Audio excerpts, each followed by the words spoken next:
સમાચારની શરૂઆત કરીએ તો મહત્વના સમાચાર સામે આવી રહ્યા છે, જ્યાં સામાજિક બહિષ્કારની વાતને લઈ કિંજલ દવેનો જવાબ સામે આવ્યો.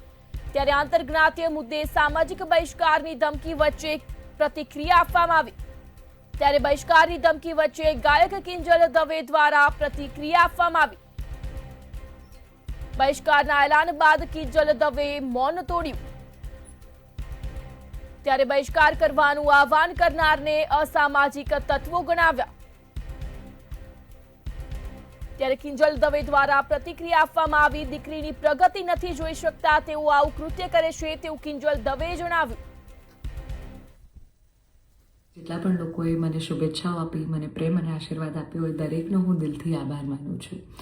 રહી વાત કે મારા સગપણને લઈને છેલ્લા ઘણા સમયથી મીડિયામાં અનેક તર્ક વિતર્ક, અનેક ચર્ચાઓ ચાલી રહી છે, જેને લઈને હું અત્યાર સુધી મૌન હતી, કારણ કે વાત મારા સુધી સીમિત હતી. પણ વાત જ્યારે હવે મારા પરિવાર પર છે, મારા પિતા પર છે, ત્યારે એક દીકરી તરીકે હવે મારાથી સહન નથી થતું અને મને લાગ્યું કે હવે આજે મારે બોલવું પડશે. એક બ્રહ્મકન્યા હોવાનું, એક બ્રહ્મ દીકરી હોવાનું મને એટલું ગૌરવ છે કે જેને હું કદાચ શબ્દોમાં નહીં વર્ણવી શકું. અને હું અહીંયા સુધી પહોંચી છું એના માટે શિક્ષિત અને સમજણી જે બ્રહ્મશક્તિઓ છે, બ્રહ્મ સમાજના લોકો છે, એમનો ખૂબ ખૂબ ફાળો રહ્યો છે મારી આ જર્નીમાં. અને હું તો નસીબદાર છું કે મને 18 વર્ણના લોકોનો પ્રેમ અને સપોર્ટ મળ્યો છે અહીંયા સુધી પહોંચવામાં. મારો પરિવાર તો છે જ, મારી ઢાલની જેમ મારા પિતા છે મને સપોર્ટ કરવામાં, પણ આપ સૌનો પણ ખૂબ ફાળો છે. પરંતુ કહેવાતા સભ્ય અને મોડર્ન સમાજમાં જ્યારે અમુક 2-4 અસામાજિક તત્વો છે જે લોકો અત્યારે પણ દીકરીઓ માટેના રૂલ્સ અને રેગ્યુલેશન નક્કી કરશે કે દીકરીઓનું લિમિટ ક્યાં સુધી હોવી જોઈએ.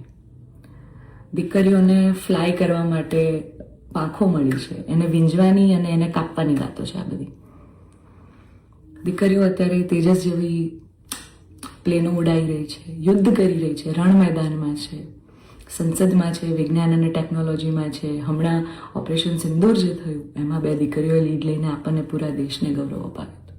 ત્યારે શું 2-4 આવા અસામાજિક તત્વો નક્કી કરશે કે એક દીકરીનો લાઈફ પાર્ટનર ચૂઝ કરવાનો શું એને હક નથી? હું બહુ નસીબદાર છું કે મને એવો પરિવારને એવા પિતા મળ્યા છે જે મારી ખુશીમાં ખુશ થાય છે અને મારા નિર્ણયને જે મેં હરખે વધાવી લીધો છે. કારણ કે ઓફકોર્સ હું એક એવા પરિવારમાં જઈ રહી છું કે જે આખો ભક્તિમય પરિવાર છે. બહુ જ પરિવારના લોકો અને મારો પાર્ટનર મને એટલો પ્રેમ કરે છે કે જેમને હું જે છું, જેવી છું, જે પણ છું, મને ખૂબ આદરથી, સત્કારથી એ લોકો સ્વીકારી છે. રાત દિવસ જ્યાં ગાયત્રી મંત્ર, નવકાર મંત્રના જાપ થાય છે, આવા પરિવારમાં હું જઈ રહી છું. મને ખૂબ જ ગૌરવ છે. એટલે હું તમામ બ્રહ્મશક્તિઓ, સમજણી અને શિક્ષિત જે લોકો છે, બાકીના લોકોના મગજમાં નહીં ઉતરે કદાચ આ વાત, પણ જે લોકો શિક્ષિત છે, સમજુ છે, એ લોકોને હું નમ્ર વિનંતી કરું છું કે આવા 2-4 જે અસામાજિક તત્વો છે ને, કે જે દીકરીઓની પાંખોને કાપવાની વાતો કરી રહ્યા છે, પ્લીઝ એને સમાજમાંથી દૂર કરો. નકર આપણો સમાજ ક્યાંયનો નહીં રહે. તમે દીકરીઓનું સારું જ કરવા માંગતા હોય ને તો દીકરીઓના શિક્ષણ માટે વાત કરો. નાની નાની દીકરીઓ પર જે બળાત્કાર થઈ રહ્યા છે એના માટે વાત કરો. દીકરીઓની પ્રતિભાને આગળ લાવવાની વાત કરો. ચલો, આ બધી પ્રતિભાને બધું તો મોડર્ન વસ્તુ થઈ ગઈ. હજી જૂના 18મી 17મી સદીના કુરિવાજો આપણા સમાજમાં ચાલ્યા આવે છે. હજી કેટલા બાળ લગ્ન થાય છે આપણને બધાને ખબર છે. સાટા પ્રથા ચાલુ છે જેની પીડિત હું પણ છું, તમને બધાને ખબર છે.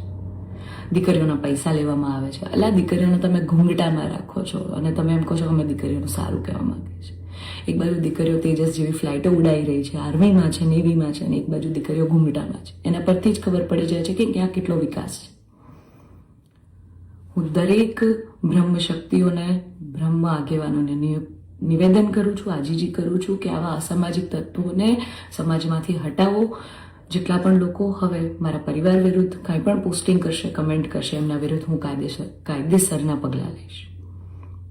કારણ કે એક દીકરી તરીકે, બ્રહ્મકન્યા તરીકે, જ્ઞાતિના નીતિ નિયમો પ્રમાણે જ્યારે હું ચાલતી હતી ત્યારે નાતના જ કોઈક લોકોએ મારા પરિવાર પર ચીટ કર્યું, અમને અંધારામાં રાખ્યા. એક દીકરી એક સગપણમાં હોય અને તો પણ બીજી સમાજમાં ક્યાંક લગ્ન કરી લે, તમને 2-2 વર્ષ સુધી છુપાવે, તમને ક્યાંય નહીં.